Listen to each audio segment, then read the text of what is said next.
चलो। हाँ ठीक है, अगर प्रेगनेंसी वो अगर वजाना से बच्चा जाने से खून आ रहा है तो वो लाल है कि नासी। हाँ, और साथ में खून के लोथड़े हैं या सिर्फ खून आ रहा है, फिर वो कितना आ रहा हम्म। है, ठीक है। कि आप क्या रुक गया यानी स्पॉटिंग हुई यानी थोड़ा सा आया, या बहुत सारा आया, या इतना आया कि अभी तक आ रहा है रुक नहीं रहा। आपने अगर कोई कपड़े का इस्तेमाल किया तो कितने आपने कपड़े तब्दील किए, ठीक है, क्वांटिटी का अंदाज लगाओगे। अगर बिल्कुल वो कहे कि माइल्ड स्पॉटिंग हो रही है, तो उसका मतलब क्या है स्पोर्टिंग कि, बोलेंगे। हाँ, स्पोर्टिंग को तो स्पोर्टिंग। पता नहीं क्या बोलेंगे। मतलब थोड़ा थोड़ा सा खून आ रहा है कि एक थोड़ी सी शलवार खराब हो रही है, ठीक है, ऐसे पूछ लेंगे। हम्म। ठीक है। तो हम्म। ये साइन हो सकती है थ्रेट एंड अबॉर्शन की, ठीक है। माइल्ड पेन और mild spotting threat and abortion में होता है कि उसको डॉक्टर कहेगा कि आप जस्ट वो करो, रेस्ट करो, और ज्यादा हलो चलो फिरो नहीं। तो अब मतलब यानी उसका जो ओस है ना, सर्वाइकल ओस, वो क्लोज ही है, बस थोड़ी सी ब्लीडिंग हुई है। हम ऐसी बंदी को जिसको थ्रेट एंड अबॉर्शन हो उसको हम कहेंगे आप बेड रेस्ट करो, ठीक है।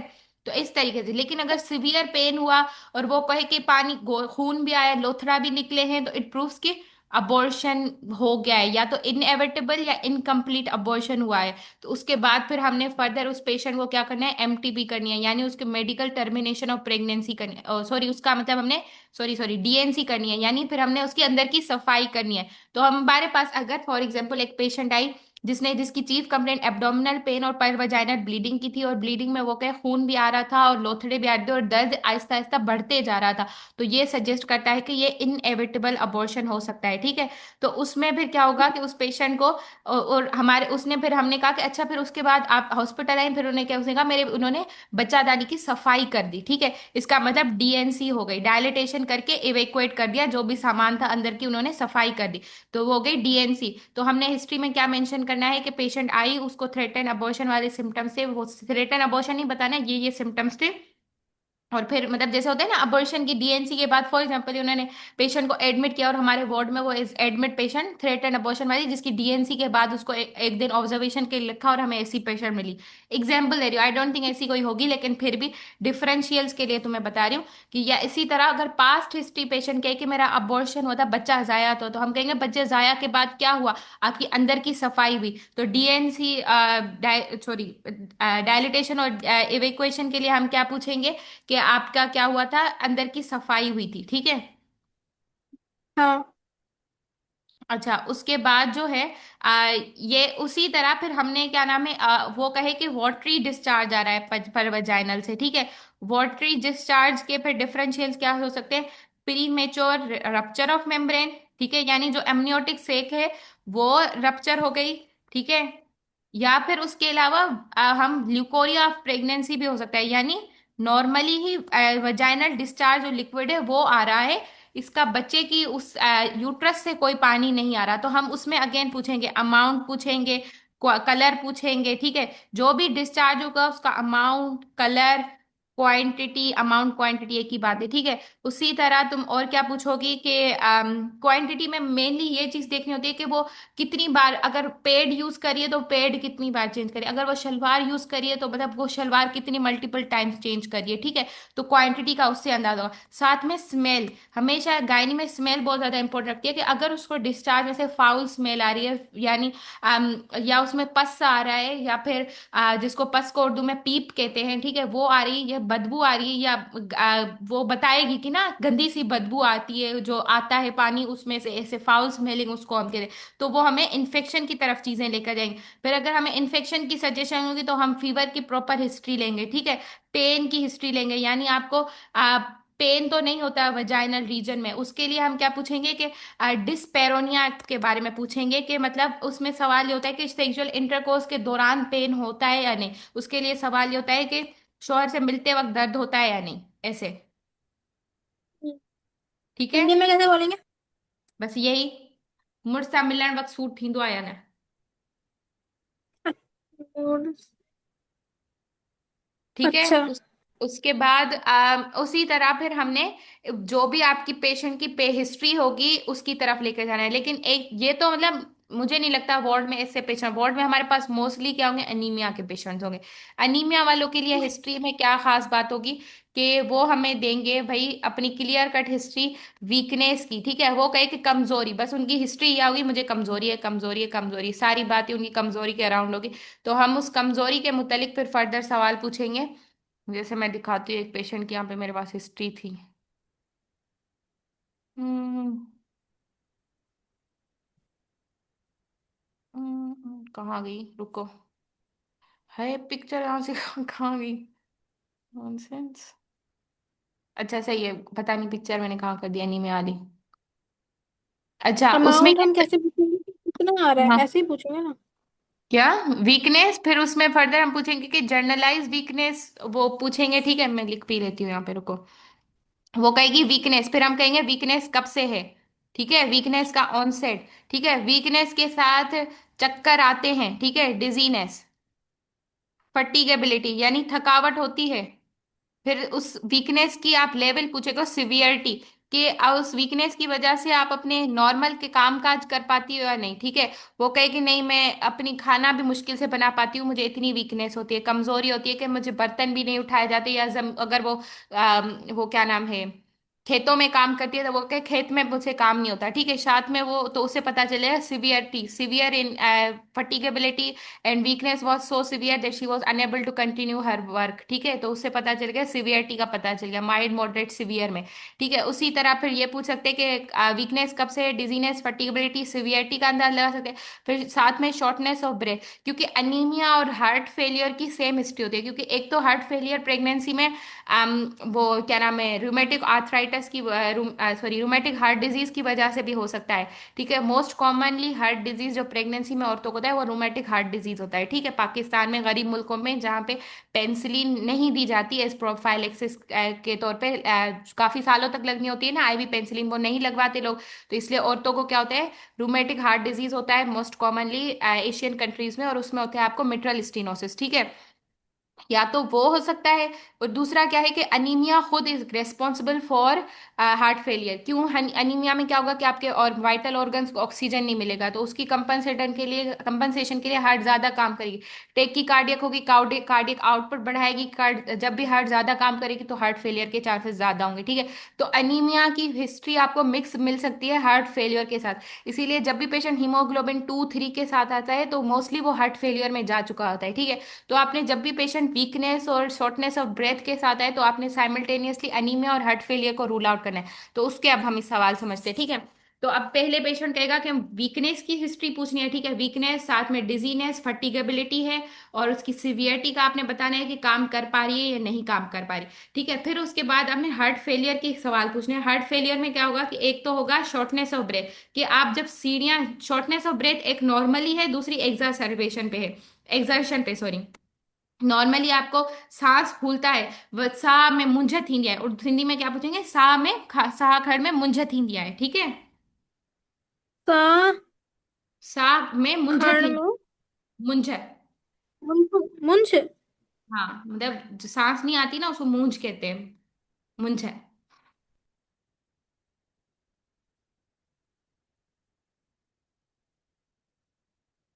फिर उसी तरह फिर हार्ट जब भी फेल होगा तो क्या होगा कि आपकी वॉल उसके, अच्छा एक मिनट, शॉर्टनेस ऑफ ब्रीथ, और दूसरा एक्सर्शन पे, कि सीढ़ियां चढ़ते हुए, जहां जब पहले आप सीढ़ियां चढ़ते हो आप चढ़ पाती थी, लेकिन अब आप वही सीढ़ियां चढ़ती हैं तो आपका सांस फूलने लगता है, वही सांस में मुंज होती है, तो मीन्स कि एक्सर्शन पे हो रहा है डिस्निया, ठीक है। तीसरा डिस्निया आपने पूछना है कि ऑर्थोपनिया तो नहीं होता, यानी जैसे ही आप लेटे हुए से उठती हैं तो आपको अंधेरा तो नहीं आ जाता आपके सामने, आपको चक्कर तो नहीं आते, तो ऑर्थोपनिया के बारे में आपने पूछना है, ठीक है।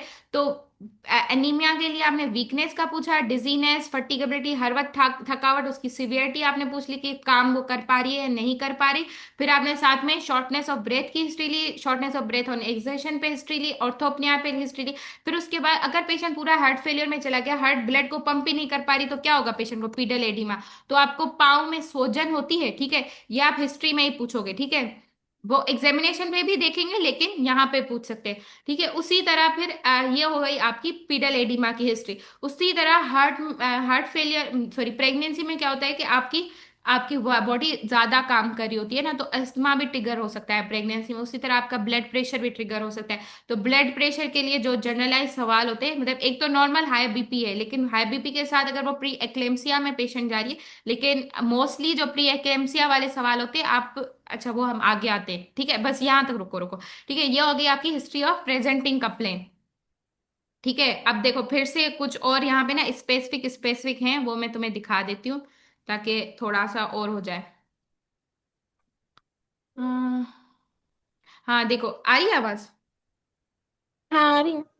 देखो, sometimes patient have no any complain as in antenatal monitoring high BP was there, तो डॉक्टर ने उसको वहां पे एडमिट कर दिया। जैसे वो पेशेंट का मैं तो ठीक थी, यहाँ आई, मुझे डॉक्टर ने कहा कि आपका ब्लड प्रेशर हाई है इसलिए आपको एडमिट करना पड़ेगा, एग्जाम्पल दे रही हूँ। तो अब फिर हम जब वो उसने हाई बीपी कह दिया ना, तो अब हमें सारी उसकी हिस्ट्री एचओपीसी किससे रिलेटेड टू हाई बीपी रहनी है। तो अब हाई बीपी में क्या होगा, जब भी हाई ब्लड प्रेशर होगा तो पेशेंट को पीडल एडिमा हो सकती है। उसी तरह हाई ब्लड प्रेशर की वजह से उसका क्या होगा, हेडेक होगा, उसको विजुअल ब्लरिनेस यानी आंखों के सामने धुंधलापन। ठीक है, उसी के तहत हेडेक हो गया, पीडल एडिमा, ये तीन लफ्ज जो हैं ये आपके हेडेक की हिस्ट्री को रूल आउट करते हैं। ठीक है, जब भी आगे हम पढ़ेंगे कि हमने जो प्रेजेंटिंग प्रेगनेंसी है ना उसको तीन हिस्सों में डिवाइड करना होता है, फर्स्ट ट्राइमेस्टर, सेकेंड ट्राइमेस्टर और थर्ड ट्राइमेस्टर। तो फिर जो ये प्री एक्लेंसिया के सवाल मोस्टली हम क्या पूछते हैं, सेकेंड ट्राइमेस्टर या थर्ड ट्राइमेस्टर की हिस्ट्री में पूछते हैं, क्योंकि तब इसके होने के चांसेस ज्यादा है। लेकिन कुछ बीमारियों में जैसे किसी को एप्ला है, ठीक है, तो एंटीफोस्फोलिपिड सिंड्रोम जो है उसमें क्या है, pre eclampsia early first trimester में भी हो सकता है। ठीक है, तो इसीलिए अगर नॉर्मली नहीं होता फर्स्ट ट्राइमेस्टर में, इसीलिए हम, लेकिन जो प्री एक्लेम्सिया के ये फीचर्स हैं ये हम सेकेंड ट्राइमेस्टर के सवालों में पूछेंगे। लेकिन अगर पेशेंट कहेगी कि मैं यहाँ हाई बीपी के साथ आई हूं, तो तुम्हारी हाई बीपी क्या हो गई, प्रेजेंटिंग कंप्लेन हो गई, फिर तुम उसमें क्या नाम है, प्री एक्लेम्सिया वगैरह को रूल आउट करोगे। या मैं सिमिलरली तुम पूछोगे तुम्हें झटके तो नहीं पड़े, ठीक है, ये एक्लेम्सिया हो गया। ठीक है, तो इस तरीके से ये सवाल रूल आउट है, सीजर्स एक्लेम्सिया को रूल आउट करेंगे। और headache, protein urea, pedal oedema, या ये भी पूछ सकते हो पेशाब में झाग आता है, पेशाब में झाग से पता चल जाएगा प्रोटीन यूरिया। ठीक है, तो प्रोटीन यूरिया हो गया, हेडेक, विजुअल डिस्टरबेंस हो गई, पीडल एडिमा, ये तुम्हारे प्री एक्लेम्सिया के लिए सवाल होते हैं। ठीक है, और पेशाब कम आना, ओलिगो यूरिया, ये भी हो गया इसमें। फिर उसी तरह रूल आउट एनीमिया अकरेंस, उसमें क्या पूछेंगे कि हाँ ये वाले कुछ सवाल होते हैं कि आपको सांस लेने में तकलीफ हो रही है, ब्रीदिंग डिफिकल्टी। उसी तरह फिर दिल की धड़कन महसूस होती है, ये ऑर्थोपनिया, ये स्पेसिफिक टू हार्ट फेलियर के केसेस हो गए ना, जब आपके पेशेंट को हार्ट प्रॉब्लम होगी तो वो कहेगा कि मुझे दिल की धड़कन महसूस होती है, मतलब टेकी कार्डियक है पेशेंट। ठीक है, और खड़े होने के साथ चक्कर आते हैं तो ये ऑर्थोपनिया हो गया। उस तरह कफ और अस्थमा, अस्थमा का जिनको होता है तो हमें कुछ दवाइयों का और स्पेसिफिकली उनको वो नहीं देनी होती। ठीक है, जैसे टोकोलाइटिक्स होते हैं हमारे पास, वो हम नहीं देंगे। इस टर्ब्यूटैलिन होता है, और एक और था मिथाइल अर्गोमेट्रिन, हाँ, तो वो अस्थमा में नहीं देते। ठीक है, तो इसीलिए आप अस्थमा की हिस्ट्री भी रूल आउट करोगे। उसी तरह अब जब आप अनीमिया की हिस्ट्री ले रहे हो, तो आपने साथ में अनीमिया का, अगर आपको पेशेंट वीकनेस के साथ है और आपकी हिस्ट्री जा रही है अनीमिया की तरफ, तो आपने अनीमिया की ही हिस्ट्री में पेशेंट कॉज को रूल आउट करना है। अनीमिया आप क्यों हो सकता है, या तो न्यूट्रिशनल कमी की वजह से, ठीक है, बंदा खा नहीं रहा सही, जैसे लो सोशो इकोनॉमिक स्टेटस से औरत, या फिर उस औरत की न्यूट्रिशन कमी है, जैसे हम आगे डाइट हिस्ट्री लेंगे तो उसमें आ जाएगा। लेकिन एचओपीसी में भी हम डाइट हिस्ट्री ले लेंगे अगर हमारी हिस्ट्री अनीमिया की तरफ जा रही है, वो मैं बताती हूँ। ठीक है, दूसरा क्या हो सकता है कि वो ले रही है खाना लेकिन वो एब्जॉर्ब नहीं हो रहा, जिसको हम कहते हैं माल एब्जॉर्प्शन। ठीक है, तीसरा हम अनीमिया क्यों हो सकता है कि आपकी हीमोलाइसिस, ब्लड लॉस हो रहा हो, सॉरी, ठीक है, यानी बॉडी से खून जाया हो रहा हो, इसीलिए। चौथा अनीमिया क्यों हो सकता है कि हीमोलाइसिस हो रही हो। ठीक है, तो इसमें आपने पूछ लेना है कि न्यूट्रिशनल में आपने उसकी औरत की डाइट की हिस्ट्री लेनी है, कि फॉर एग्जांपल वो कहे कि मेरा जो है मैं खाना सिर्फ एक वक्त का खाती हूँ। हमारे पास डाइट हिस्ट्री में ना, डाइट हिस्ट्री को हम दो पार्ट्स में डिवाइड करते हैं। एक होते प्री एलिमिनरी फूड्स, मतलब वो कितने वक्त का खाना आती है, ब्रेकफास्ट, लंच और डिनर, मतलब प्रॉपर जो रोटी वाले खाने होते हैं। वो कहे मैं खाती सिर्फ दोपहर को, मुझे भूख ही नहीं लगती। ठीक है, तो ये न्यूट्रिशनल कमी हो गई। ठीक है, उसी तरह सब्सिडे, पता नहीं क्या इंग्लिश का लफ्ज था, मैंने लिखा था, रुको एक मिनट। हम्म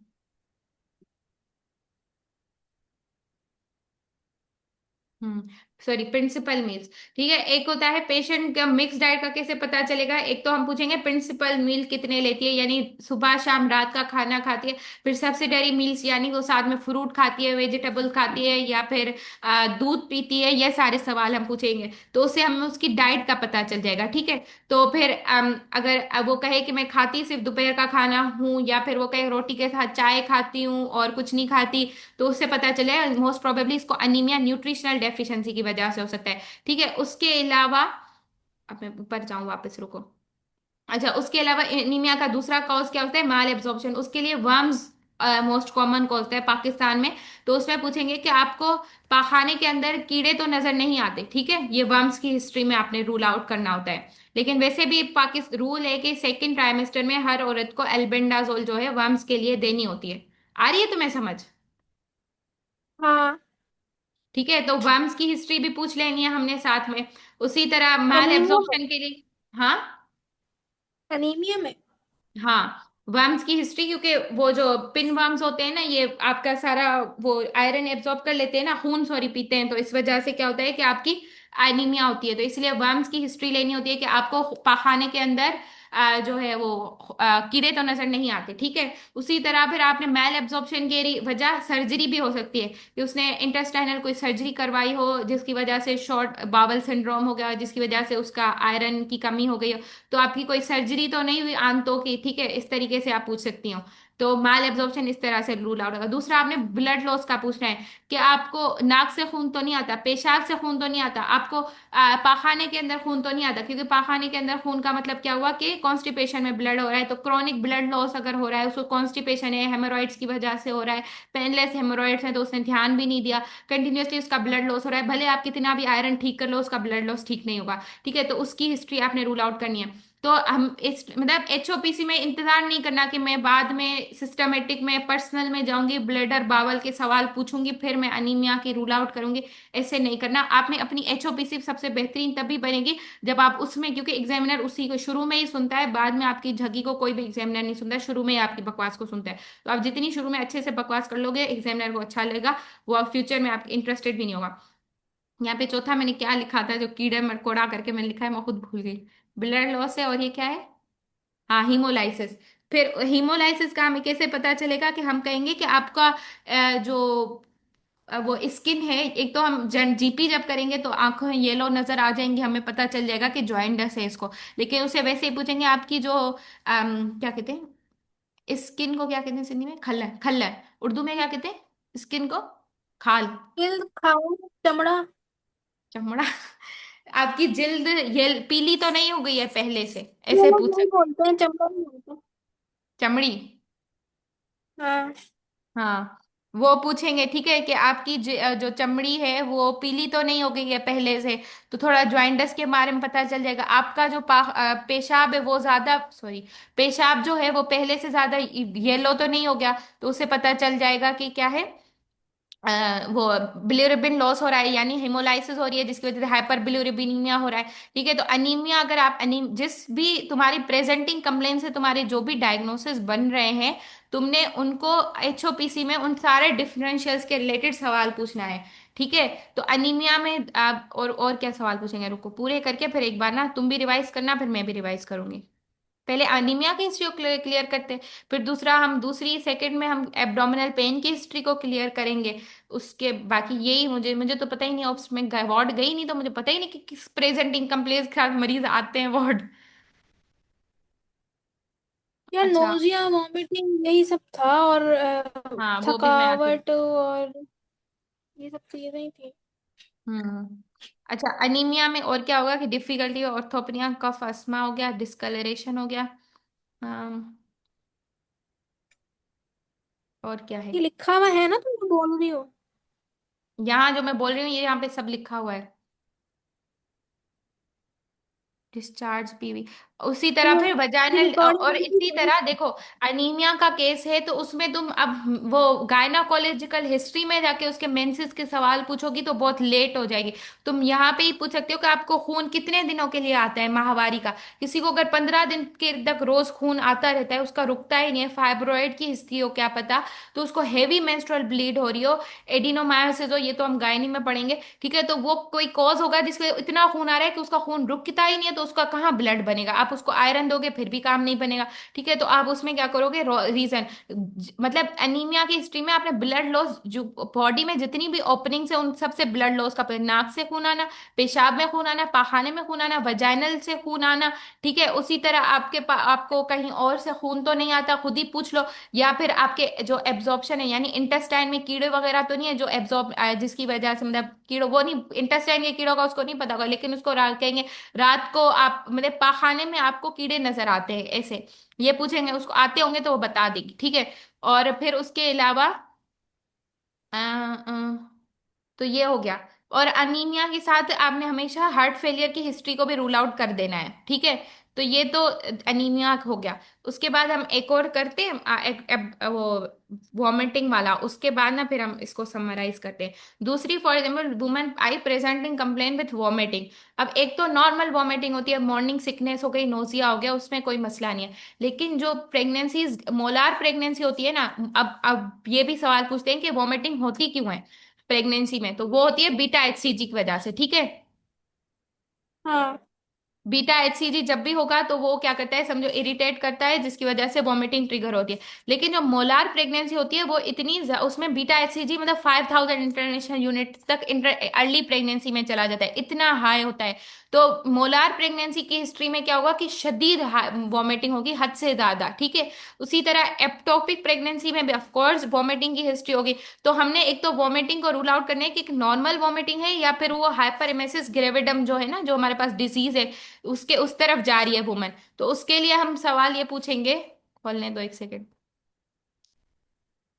कि वॉमिटिंग आपको कैसे होती है, सुबह को होती है या एक तो मॉर्निंग सिकनेस की वजह से सुबह को होती है, तो वो कहे खास तौर पे मुझे सुबह होती है, बाकी मैं सारा दिन ठीक होती हूँ, तो ये वाली नॉर्मल वॉमिटिंग हुई। लेकिन वो कहे कि मुझे इतनी वॉमिटिंग होती है कि जिसकी वजह से मैं खाना पी ही नहीं खा पा रही, मैं कुछ पी नहीं पा रही, मैं कुछ खाना देखती हूँ मुझे उल्टी शुरू हो जाती है, तो उसकी वजह से जब भी आपकी वॉमिटिंग इनटॉलरेबल हो जाए ना, जिसकी वजह से आपका फूड एंड इनटेक कम खत्म हो जाए, कम हो जाए, तो ये हो गया हाइपर इमेसिस ग्रेविडम, ठीक है। नॉर्मली आप हर वॉमिटिंग को as a case of hyperemesis gravidarum नहीं कंसीडर करोगे, जब तक वो इतनी सीवियर वॉमिटिंग हो जाए दैट वो लिक्विड्स भी इंटेक ना कर पाए, तब आपको होगे कि हाँ ये हो सकती है। स्पेसिफिकली एक पीक्यू स्कोर होता है, क्वेश्चनियर देते हैं उसके हिसाब से होता है कैलकुलेट के, मतलब वॉमिटिंग कितनी लेवल की है उसकी, लेकिन उसको हमारे हमारे साथ इसका कुछ नहीं जाए। लेकिन अब ऑफ कोर्स जब भी किसी औरत को सीवियर वॉमिटिंग हो रही है, या वो कहे कि हम जो उल्टियां होती है मैं इस वजह से खाना पीना मेरा कम हो गया है, मैं खा पी नहीं पा रही, तो उसमें आपने क्या करना है कि जो अब फूड लॉस की फूड इनटेक की कमी की वजह से आपने चीजों को रूल आउट करना है। अब वो खाना पीना नहीं खा पाए तो आपने डिहाइड्रेशन को रूल आउट करना है, तो आपने जीपी में स्किन पिंच देखना है। हमने उसकी क्या नाम है आंखों में उससे पूछना है कि आपको कमजोरी थी, क्योंकि वो कह रही है वॉमिटिंग हो रही है, उसने खाना पीना कम कर दिया तो उसको कमजोरी होगी, उसका वेट लॉस होगा, ठीक है। उसी तरह उसको क्या होगी, ये क्या नाम है तुम्हारे, इलेक्ट्रोलाइट इम्बेलेंस हो जाएगा, ठीक है। हाइपोकेलीमिया होगा, हाइपोक्लोरीमिया हो गया। वॉमिटिंग में हमेशा याद रखो कि जब भी इंसान उल्टी करता है हमारे स्टमक में क्या बनता है, HCl, ठीक है। तो उल्टी में तुम्हारा HCl लॉस हो जाएगा, यही है। HCl लॉस होगा तो हमेशा एक, और ये क्लोरीन के लॉस वाले वाले को हम क्या कहेंगे, हाइपोक्लोरिमिक, ठीक है, यानी हाइपोक्लोरीमिक, तो यानी क्लोरीन लॉस हो गया उसको, ठीक है। उसके अलावा जब भी आपका हाइड्रोजन बॉडी से लॉस होगा, ठीक है, तो हमेशा हमारा pH is inversely proportional with potassium levels. तो अगर आपका ये क्या नाम है, हाइड्रोजन लॉस हो रहा है तो पीएच पे क्या अफेक्ट होगा, अल्कलोसिस होगी, एसिडोसिस होगी। अल्कलोसिस। हाँ, पीएच यानी बढ़ेगा, तो ऑटोमेटिकली पोटेशियम हमेशा कम हो जाएगा। ये हमेशा ये मेडिसिन का रूल है, एसिडोसिस वगैरह मेडिसिन में भी आएगी। तो जब भी आपका हाइड्रोजन लॉस होगा तो पीएच क्या होगी, बढ़ेगी, और pH is always inversely proportional to potassium. तो हमेशा जब भी वॉमिटिंग होती है तो उसमें क्या है, अल्कलोसिस होगी अलोंग विथ हाइपोकेलिमिक हाइपोक्लोरिमिक अल्कलोसिस होगी। क्या होगी? हाइपोकेलिमिक। हाइपोकैलिमिक अल्कलोसिस एंड हाइपोक्लोरीमिक। हाँ, यूं बोलोगी, हाइपोकेलिमिक हाइपोक्लोरिमिक अल्कलोसिस। हाइपोकैलिमिक हाइपोक्लोरिनिक अल्कलोसिस। हाँ, ठीक है, ये हमेशा वॉमिटिंग में यही होती है, ये रूल बना लो, ठीक है। जीआई से जब भी अपर जीआई पार्ट से आपका फूड लॉस होता है तो एचसीएल के लॉस की वजह से यही होगी। फिर उसके अलावा जब वो खाना ही नहीं खा पा रही तो उसको हाइपोग्लाइसीमिया होगा। हाइपोग्लाइसीमिया के लिए अगेन तुम डिजीनेस की, फटीगेबिलिटी की हिस्ट्री पूछोगी, ठीक है। उसी तरह फिर, और हाइपोग्लाइसीमिया में क्या होता है, फिर उसके अलावा स्वेटिंग की हिस्ट्री पूछो, क्योंकि सिंपैथेटिक स्टिमुलेशन हो जाएगा, वो कहेगी मुझे पसीने बहुत आने लग गए हैं, ठीक है। उसी तरह वो हेडेक का कह सकती है कि मुझे हेडेक हो रहा है, फूड इनटेक ही नहीं कर रही वो, इस वजह से। फिर वो कहे कि मुझे टेकिकार्डिया हो रहा है, सिंपैथेटिक स्टिमुलेशन की वजह से दिल की धड़कन महसूस होने लगी है। मतलब पूरी सिंपैथेटिक सिस्टम स्टिमुलेट हो गया है, क्योंकि वो क्यों है, क्यों हो रहा है, क्योंकि वो हाइपोग्लाइसीमिया में है। फिर उसी तरह क्योंकि वो खाना नहीं खा रही, तो क्या हो सकता है, वो कीटोएसिडोसिस में भी जा सकती है। तो खैर इस तरह की सीवियर पेशेंट्स हमारे पास नहीं होंगे, लेकिन सवाल ऐसे आ सकता है कि हाइपरेमेसिस ग्रेविडियम में आपको क्या फीचर्स मिलेंगे। तो क्योंकि वो औरत जो है वो खाना इंटेक नहीं करी, तो डिहाइड्रेशन होगी, हाइपोक्लोरिमिक हाइपोकैलिमिक अल्कोलोसिस होगी उसके अंदर, वो उसके अंदर हाइपोग्लाइसीमिया होगा, स्टारवेशन की वजह से कीटोसिस होगी, यानी कीटोन बॉडीज बनेगी। यानी वो जो डायबिटीज वाला केस नहीं होता, डायबिटिक कीटोएसिडोसिस वाला, वैसी सिचुएशन क्रिएट हो सकती है। तो हम, और नॉर्मली हम क्या करते हैं कि जब औरत को इतनी ज्यादा वॉमिटिंग होती है या वो कहे, तो हम उसको मैनेजमेंट के लिए क्या देते हैं, एंटी, हमारे पास जो एंटी हिस्टामिन्स होती है ना, वो हमारे जो अ, वो ब्रेन में जो पार्ट होता है ना जहाँ पे वॉमिटिंग सेंटर, उसको भी इनहेबिट करती है। तो ये डॉक्सिलमाइन जो है ये एक एंटी हिस्टामिन है, लेकिन साथ में ये काम उसका भी करती है, एंटी वॉमिटिंग सेंटर पे भी काम करती है, इनहेबिटरी। तो ये दे सकते हैं हम, ठीक है। उसी तरह ऑडेंस्टेरॉन, ये बहुत अच्छी दवा है जो नॉर्मली दी जाती है, ठीक है। तो अगर और और हम ये उस पेट्रोल भी औरत, बिल्कुल नॉर्मल दी जाती है ना। क्या? मतलब ये वैसे तो मना की जाती है प्रेगनेंसी में नहीं देनी, लेकिन अगर बहुत सवेरिटी हो जाए और हाँ किसी भी दवा से नहीं रुक रही हो तो फिर ऑनसेट्रॉन दी जाती है ना एंड में, बिल्कुल। हाँ, मॉडरेट मतलब लास्ट वॉमिटिंग में में देंगे, कहा पे। हाँ, नॉर्मली नहीं देंगे। उसी तरह, लेकिन बाकी हम और काउंसिल क्या कर सकते हैं कि उसको हम कहेंगे आप बहुत ज्यादा एक ही वक्त में खाना नहीं खाओ, क्योंकि एक ही वक्त में बहुत ज्यादा खाना खाओगे तो आपको वॉमिटिंग होगी। आप छोटे छोटे हिस्सों में खाने को तोड़ के खाओ, यानी स्मॉल फ्रीक्वेंट मील्स लो। थोड़ा सा सुबह खा लिया, फिर कुछ घंटों बाद खा लिया, इस तरीके से। उसी तरह, और खाने से तो आधा घंटा पहले, खाने के आधा घंटे बाद पानी ना पियो, और आप लेटो नहीं फौरन खाना खाने के बाद। और हाँ ना उस जब आप सुबह उठो तो बेड से उठने से पहले भी कोई थोड़ी बहुत चीज खा लो, हाँ, ताकि आपको मतलब बिस्किट एकदम से वगैरह। चक्कर वक्कर ना आए। हम्म। बेकिंग। और मतलब बिल्कुल फुल पेट नहीं करो, थोड़ा थोड़ा खाओ, मतलब एकदम से पेट नहीं भर लो फुल फुल करके। हम्म। ये सब था जितना याद आ। हाँ, यही। फिर उसके बाद बाकी ये तो मैनेजमेंट सीवियर वाले हो गए। अगर सीवियर वॉमिटिंग है कि डिहाइड्रेशन, आप नॉर्मल सलाइन डाल दोगे। हाइपोग्लाइसीमिया है तो डेक्सट्रोज डाल दोगे। यूरिन कीटोसिस हो रही है तो उसके लिए आप क्या करोगे, यूरिन का सैंपल लोगे, फिर चेक करोगे कीटोसिस हो रही है तो आप ऑफ कोर्स जब हाइपोग्लाइसीमिया आप ट्रीट करोगे तो कीटोन बॉडीज खुद ही वॉश आउट हो जाएंगी, ठीक है। तो इस तरीके से करना होता है। तो वो हम्म। वॉमिटिंग वगैरह के लिए आप काउंसिल भी करोगे, अगर मॉडरेट हो रही है या सीवियर हो रही है, डिहाइड्रेशन के सिम्टम्स आ रहे हैं, तो आप उसमें दवा भी दोगे। बाकी वो नॉर्मली आप बिल्कुल भी दवा नहीं दोगे, ठीक है। फिर उसके बाद, ये तो हो गई वॉमिटिंग की, हो इसमें गई अनीमिया की हिस्ट्री, हो गई, और किसकी होती है, हार्ट फेलियर की, मतलब फॉर एग्जांपल हार्ट में शॉर्टनेस ऑफ ब्रेथ, ऑर्थोपनिया हो गया, और क्या प्रेजेंटिंग कंप्लेंट्स होती हैं पेशेंट की यहाँ पे। एब्डोमिनल पेन में तुमने वही मोलार प्रेगनेंसी में, अगर अच्छा, अगर लोअर एब्डोमिनल पेन के साथ वुमन आ रही है, अबॉर्शन की है हिस्ट्री, तो उसमें भी ऑफ कोर्स प्रेग्नेंट है, तो तुमने सारे प्रेगनेंसी वाले सवाल पूछने हैं, मॉर्निंग सिकनेस का पूछना है, वॉमिटिंग का पूछना है। क्योंकि अगर सिवियर वॉमिटिंग हो रही है तो वो चीज आपको मोलार प्रेगनेंसी की तरफ लेके जा सकती है। उसी तरह क्या नाम है, और क्या होता है, जो एक्टोपिक प्रेगनेंसी में और क्या होता है, दर्द होता है लोअर एब्डोमेन और वो बढ़ता जाता है, प्रोग्रेसिवली इंक्रीजिंग पेन होता है एक्टोपिक में। और क्या है, यही याद आ रहा है, अच्छा हाँ।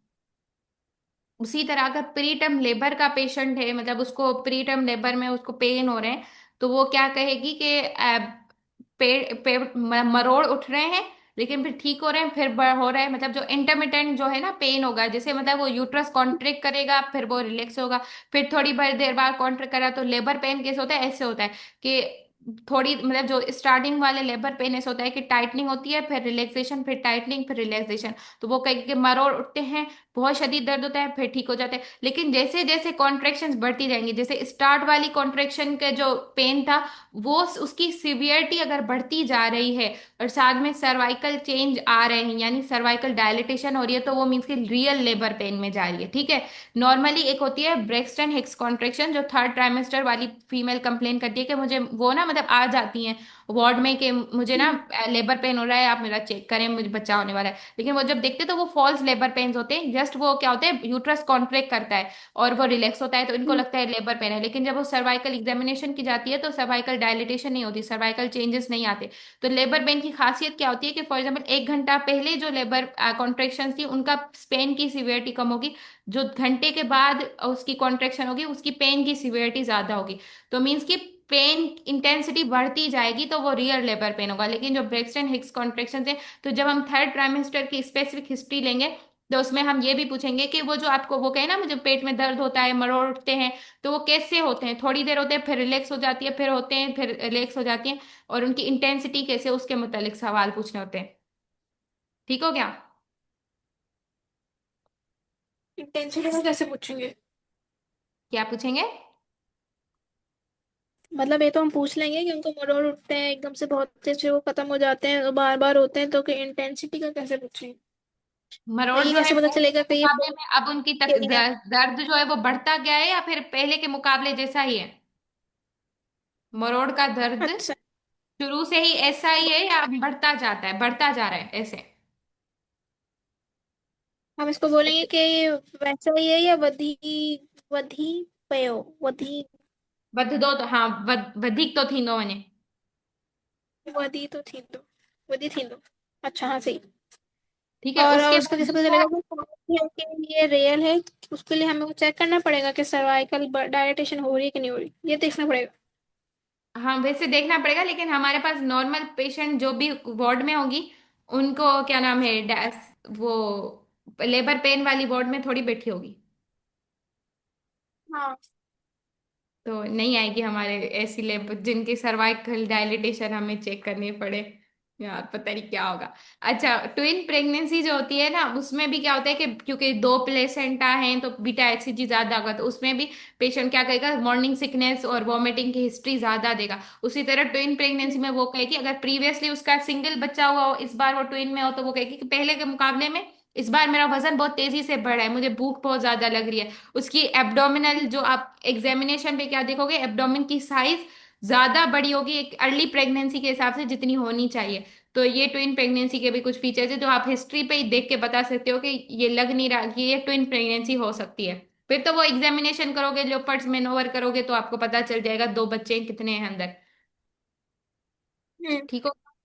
और हाँ, और अच्छा फिर उसके अलावा UTIs जो हैं वो उसके सवाल पूछ, अच्छा ये तो हो गया खैर। जैसे वो कहे फॉर एग्जाम्पल पोस्टपार्टम कोई लेडी बैठी है हॉस्पिटल में, ठीक है, वो कहे कि मुझे फीवर हुआ है, फीवर है, इस वैसे नॉर्मल क्या होता है, पोस्टपार्टम अपने 1 आवर के लिए वुमन को एग्जामिनेशन में रखना होता है, उसको भेज देना होता है।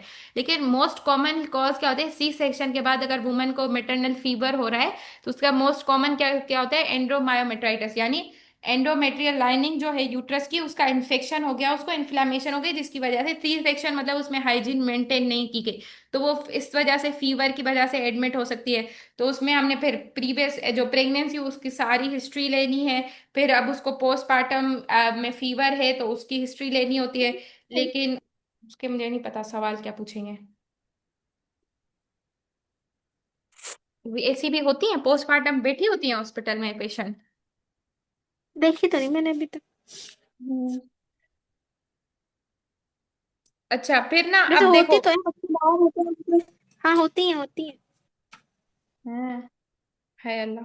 C सेक्शन के वो बाद वो बच्चे बाहर होते ऑब्जर्वेशन हैं। के लिए रखा होगा, है ना? हाँ, हो सकता है, क्योंकि बच्चा रखा होता है अपने, वो बैठी हुई होती है। ये हम्म। अजीब सी। हाय। अच्छा फिर ना, अब क्या होता है कि हिस्ट्री ऑफ प्रेजेंटिंग कंप्लेन के बाद आपने क्या करनी है, हिस्ट्री ऑफ प्रेजेंट प्रेगनेंसी लेनी होती है, ठीक है। उसमें क्या है कि आपने कहाँ से कहानी शुरू करनी है, सिंस फर्स्ट ट्राइमेस्टर। वो भी वहां से कि जब आपको आपका कंसीव बच्चा आपने कैसे किया, वहां से कहानी शुरू करनी है। मींस के ऑब्स्टेट्रिक हिस्ट्री में biodata, presenting complaint, history of presenting complaint. अगर history of presenting complaint anaemia की है तो आपने सारे ब्लड एनीमिया के कॉजेज को वहीं पे ही रूल आउट कर देना है, ठीक है। इंतजार नहीं करना कि मैं बाद में पूछूंगी, वजाइनल डिस्चार्ज का बाद में पूछूंगी, मेनार्की का बाद, मेंस्ट्रुअल का बाद में पूछूंगी, ऐसा नहीं। हिस्ट्री ऑफ प्रेजेंटिंग कंप्लेंट में आपको जो जो कॉजेज लगते हैं वो सारे आपने पूछ लेने, ठीक है। फिर उसके बाद अब आप हिस्ट्री ऑफ प्रेजेंट प्रेगनेंसी पे आओगे। पहले सबसे पहले पूछोगे आप औरत से कि आपके स्पॉन्टेनियस कंसेप्शन थी या असिस्टेड थी, यानी आपको खुद ब खुद आप प्रेग्नेंट हो गई या आपने कोई इलाज करवाया, ठीक है। तो एक तो ये हो गया, लाइक बहुत कुछ औरतें होती हैं जो उनको मतलब शुरू में 3 4 बच्चे होते हैं, फिर 5 6 साल तक वो प्रेग्नेंट हुई नहीं, फिर उन्होंने इलाज करवाया, इंजेक्शन लगवाए, फिर उसके बाद वो प्रेग्नेंट हुई, तो उसको हम कहेंगे this she is the case of सब फर्टिलिटी, ठीक है। जो मतलब कंसीव नहीं कर पा रही थी, फिर कुछ सालों बाद उसने कंसीव किया, सब फर्टिलिटी का केस कहेंगे उसको। फिर उसके बाद क्या है, इन ईच ट्राइमेस्टर। आ रही है आवाज? अगर इलाज करवाया है तो सब फर्टिलिटी का केस है। हाँ, तो वो कहेगी कि बाकी वो कहेगी हाँ मैंने इंजेक्शन लगवाए थे, तो हम कहेंगे she is the case of subfertility and she had got injections, but her whole treatment is unsure. कौन सा उसको अपना ट्रीटमेंट पता होगा कि क्या क्या करवाया है, ऐसे हो जाएगा, ठीक है। हम्म। फिर उसके बाद अगर अगर उसने स्पॉन्टेनियस कॉन्सेप्शन है, मतलब उसने कोई इलाज नहीं करवाया और कंसीव कर गई, तो this she is the case of spontaneous conception which was confirmed with the हल्को। फिर हम कहेंगे आपको कैसे पता चला आप पेट से हैं, आपने पेशाब का टेस्ट करवाया या फिर आपने कोई फोटो करवाया। अल्ट्रासाउंड के लिए हम सिंधी उर्दू में क्या पूछते हैं, फोटो करवाया, ठीक है। हम्म। फिर उसके बाद हो वो सकता, कहें, हाँ। हाँ। वो भी तो करा सकते, यूरिन टेस्ट भी तो हो सकता है ना। हाँ, पेशाब का test, UPD, urine pregnancy test. आपने पेशाब का टेस्ट करवाया या फोटो करवाया? आपको कैसे पता, वो हम खुद ही पूछेंगे कि आपने आपको कैसे पता चला आप पेट से हैं? वो खुद ही कहेगी मैंने पेशाब का टेस्ट